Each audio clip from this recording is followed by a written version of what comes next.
করেছেন। এই প্রশ্নকারী বেচারা আমার এসে জোর করে প্রশ্নটা দিছে, বলছে ভাই আমার বাপ আছে এখানে, আপনি উত্তরটা দিয়ে যাবেন আজকে। আসামি হাজির, আসামি হাজির আছে, উত্তরটা দিবেন হুজুর। আমি চিন্তা করছি একটা প্রশ্ন উত্তর যদি দিত এটাই দেব। আমার বাবার টাকায় আমি প্রবাসে যাই, আমি দীর্ঘ 18 বছর প্রবাসে কাটাই। আমার 3 বোন এবং 2 ভাই, আমি পরিবারে বড় সন্তান। আমার উপার্জন অর্থের দ্বারা 3 বোনের লেখাপড়া করার এবং 1 ভাইয়ের লেখাপড়ার যাবতীয় খরচ বহন করি এবং সংসারের যাবতীয় খরচ বহন করি। এই 3 বোনের বিবাহের যাবতীয় খরচ আমি বহন করি। আমার উপার্জিত অর্থের দ্বারা সকল সম্পত্তি অর্জিত হয়।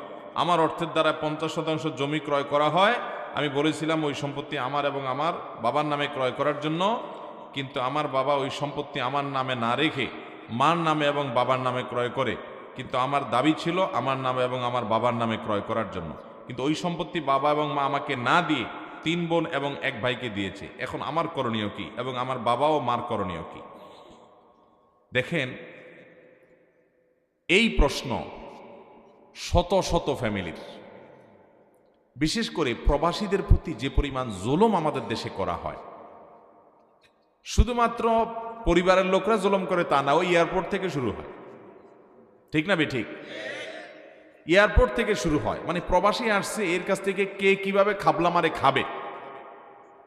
ট্রলিওয়ালা ট্রলি আটকায় রাখবে, ভাই একটা রিয়াল দেন তারপর ট্রলি দিব। যে যেভাবে পারে সে সেভাবে, শেষ পর্যন্ত নিজের ঘরে আইসা শান্তি পর্যন্ত পায় না। আমি প্রায় বলি প্রবাসী বেচারাদের কোনো দেশ নাই, দেশের অর্থনীতির চাকা তারা ঘুরায়। দেশের উন্নতির মূল চাবিকাঠি এই প্রবাসীদের পাঠানো রেমিটেন্স, কিন্তু তাদের কোনো মূল্য না রাষ্ট্র দিতে পারে না পরিবার দিতে পারে, সব জায়গায় তারা বঞ্চিত। মিডল ইস্টে যারা থাকেন তারা জানেন, তাদেরকে ওই দেশের মানুষেরা, মনে করেন সৌদি আরবে থাকেন তো সৌদির নাগরিকেরা তাদেরকে বলে আজনবী। আজনবী সৌদি বা আরব কান্ট্রিগুলোতে ওখানকার স্থানীয় ভাষায় আমাদেরকে, অর্থাৎ বাহির থেকে যারা সেখানে কাজের জন্য গেছেন, শ্রমিক বিষয়ে গেছেন, তাদেরকে কি বলে? আজনবী। মানে কি বুঝেন? আজনবী মানে হলো অপরিচিত, চিনি না কে। এটা হলো আজনবীর সোজা অর্থ, মানে চিনি না রে, এই লোকটা কে, মানে বাহিরের, সোজা কথা, বিদেশি। তাহলে সৌদিয়ানরা তাদেরকে দেশি স্বীকার করে না, বলে আজনবী। আজনবী মানে বিদেশি। আর দেশে আসার পরে রাস্তাঘাটে যাবেন, দোকানে যাবেন, পাঠে যাবেন, আপনজন দেখবেন, আত্মীয় স্বজন, পরিচিত অপরিচিত সবাই আপনারা বলবেন বিদেশি আসছে, বিদেশি। এই বেচারা দেশটা তাহলে কোথায়? সৌদি আরব যায় তারা বলে আজনবী, ঠেলে দেয়, এটা আমাদের দেশের না। আবার দেশে আসলে দেশের লোকরা বলে কি? বলে বিদেশি আসছে। তাহলে এই প্রবাসী বেচারার দেশটা কোথায়? ভালো করে শুনে রাখেন। অনেক মা বাপ আছেন, হজ করছেন, ওমরা করছেন, কপালে সিল পড়ে গেছে। সন্তানের প্রতি এই অবিচারের কারণে আপনার জাহান্নামে যাওয়ার জন্য যথেষ্ট হবে, আর কিচ্ছু লাগবে না। আপনার জাহান্নামে যেতে আর কিচ্ছু লাগবে না, এই সন্তানের আহাজারে যথেষ্ট হবে।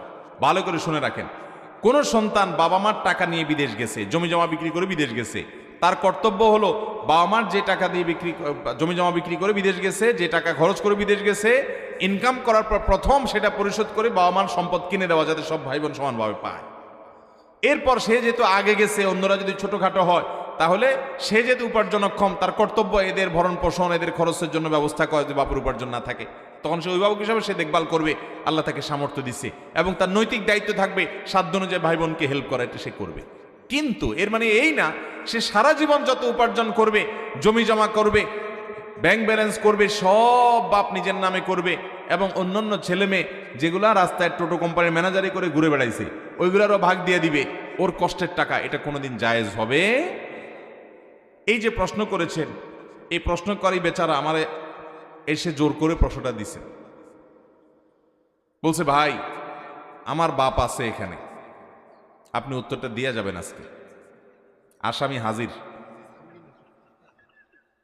আসামি হাজির আছে, উত্তরটা দিবেন হুজুর। তা আমি চিন্তা করছি একটা প্রশ্ন উত্তর যদি দিত এটাই দেব। এরকম আসামি আমাদের দেশে আছে না নাই? অনেক।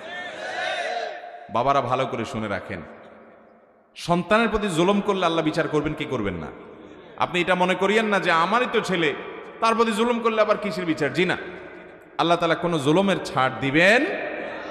অতএব আপনার সন্তান টাকা পয়সা দিয়ে আপনাকে জমি কিনতে বলছে, আপনি আপনার নিজের নামে কিনে এরপর অন্য ছেলে মেয়েদের ভাগ করে দিয়ে দিচ্ছেন, তাকে দিচ্ছেনই না তার সম্পদ। আমি এই ভাইকে বলবো, আপনি আইনি লড়াই করে যদি নেওয়ার সুযোগ থাকে, যদিও আপনার আইনি লড়াই করে নেওয়ার সুযোগ খুব একটা নাই, কারণ আপনার কোনো এভিডেন্স প্রমাণ নাই। যদি আপনার সুযোগ থাকে আপনি আপনার হক আদায় করতে পারেন, কিন্তু বাবা মার সাথে বেয়াদবি করা যাবে না, অসম্মান করা যাবে না। আপনি আপনার অধিকার অন্যায়ভাবে বঞ্চিত হলে আপনি সেটা আদায় করতে পারেন। আর যদি আপনি ছাড় দেন, আল্লাহর জন্য মাফ করে দেন বাবা মা, আল্লাহ তাআলা আপনাকে তার জন্য আজর এবং বিনিময় দান করবেন। কিন্তু বাবা মার জন্য এটা অবশ্যই গুনাহের কথা যে সন্তানের সম্পদ কিভাবে আত্মসাৎ করবেন। যারা বিদেশে যায়, আমি বহু পরিবারে দেখেছি যে বেশিরভাগ বিদেশিদের ওই বেচারা প্রবাসে থেকে তার জীবনটা শেষ হয়ে যায়, বুড়া বয়সে আসে, তার আর কিছুই থাকে না, সব ভাগযোগ করে নিয়ে যায়। তারই টাকায় ভাই বোন পড়ালেখা করে বড় মানুষের পরে ভাইকে আর চিনেও না, আছে না নাই? আবার এর উল্টাটাও মাঝে মধ্যে দেখা যায় যে ভাই বিদেশ গেছে, সে আর দেশের লোকদের চিনেও না, ভাই বোনকে চিনেও না, দিনকাল ভালো হওয়ার পরে সে নিজের ইয়ানফসি করে। এরকম স্বার্থপর ভাইও আছে। তবে বেশিরভাগ যারা সংসারের ঘানি টানে এক সময়, বোঝা টানে এক সময়, তাদের কেউ কেয়ার করে না। সেই সব ভাইদেরকে আমি বলবো, কেউ কেয়ার না করুক, আল্লাহকে খুশি করবার জন্য করবেন, তাহলে আল্লাহ আপনাকে অবশ্যই কেয়ার করবেন, বিনিময় দিবেন।